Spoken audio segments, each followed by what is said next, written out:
इधर योगी विरोधियों के भ्रष्टाचार खोजते रहे, उधर उन्हीं के मंत्री ने कर दिया बड़ा भूखंड घोटाला। योगी की जीरो टॉलरेंस नीति का निकला दिवाला, कैबिनेट मंत्री ने ही लगा दिया सीएम की स्कीम में पलीता। कैबिनेट मंत्री ने 72 भूखंड कर लिए अपने नाम, न सरकार को मिली खबर न प्रशासन को हुई भनक। इन्वेस्टर समिट ने खोले राज। एक तो चोरी, ऊपर से सीना जोरी। मंत्री की नजर में नहीं सीएम की कोई अहमियत। करतूत पर जब पूछा सवाल तो मंत्री ने कह दी इतनी बड़ी बात।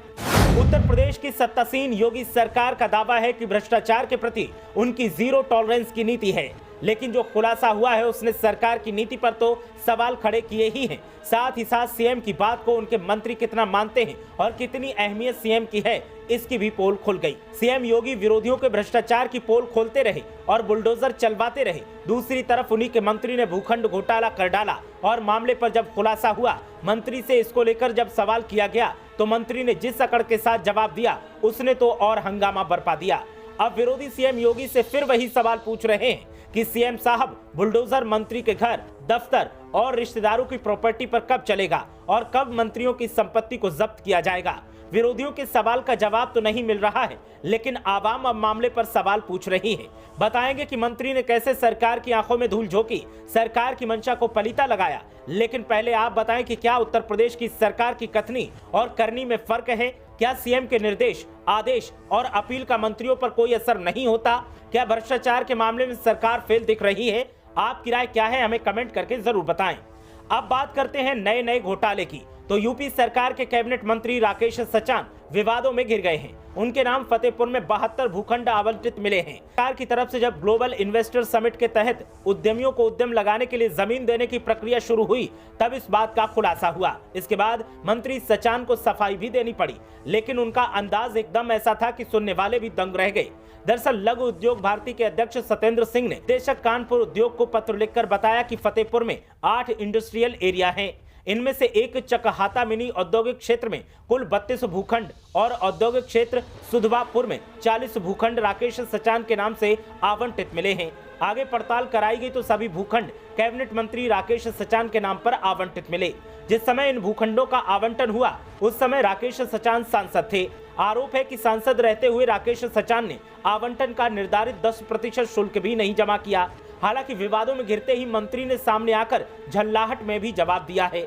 उन्होंने कहा कि जमीन लेकर मैं कहीं भाग नहीं गया, विभाग ने जबरन जमीन आवंटित की थी। न जमीन कहीं गई और न मैं कहीं गया हूं। दरअसल मामले की शुरुआत 2012 से होती है। उस दौर में राकेश सचान फतेहपुर से सांसद थे। राकेश सचान ने खुद इस बात को स्वीकार किया है कि उद्योग विभाग की मीटिंग में स्कूल खोलने के लिए भूखंड आवंटित करवाए गए थे, क्योंकि उस समय जमीन खाली थी और उद्योग लगाने के लिए कोई नहीं आ रहा था। वहीं लघु उद्योग भारती के अध्यक्ष सत्येंद्र सिंह ने पत्र में लिखा है कि फतेहपुर के चकहाता मिनी औद्योगिक क्षेत्र में कुल 36 भूखंड हैं, जहां स्थापित उद्योग का नाम प्रशिक्षण एवं समाज सेवा संस्थान बताया गया है।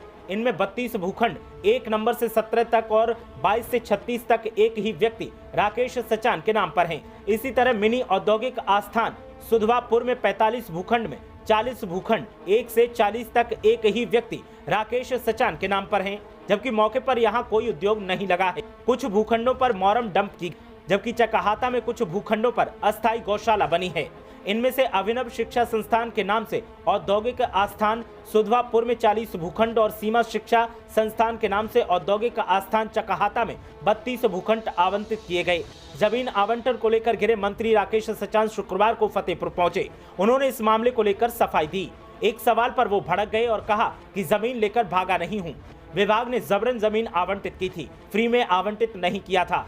लोग अभी भी वहां पर जमीन नहीं ले रहे हैं, भूखंड खाली पड़े हैं। उन्होंने आगे कहा कि डीएम की अध्यक्षता में कमेटी बनी है, हम तो पूरी जमीन वापस करने को तैयार हैं, हम लेकर नहीं जा रहे हैं। जमीन जैसी थी उसी तरह है। डीएम को निर्देश दिया गया है कि भूखंड को खाली करवाकर एस्टीमेट बनवाकर नाली, सड़क और बिजली लगवाकर उसको आवंटित कर दें। मामले के संज्ञान में आने के बाद सरकार एक बार फिर घिरती दिखाई दे रही है। एक तरफ विधानसभा का सत्र शुरू होने वाला है और दूसरी तरफ सरकार के मंत्री का इस विवाद से घिरना विपक्ष को एक बड़ा मुद्दा दे सकता है। मामले में अब सरकार चौतरफा घिरती दिखाई दे रही है। ऊपर से मंत्री का रुख विपक्ष के हाथ और मजबूत कर रहा है। देखना यह है कि मामले पर सीएम योगी क्या आदेश देते हैं और क्या समाधान निकलता है। ब्यूरो रिपोर्ट, मीडिया हलचल।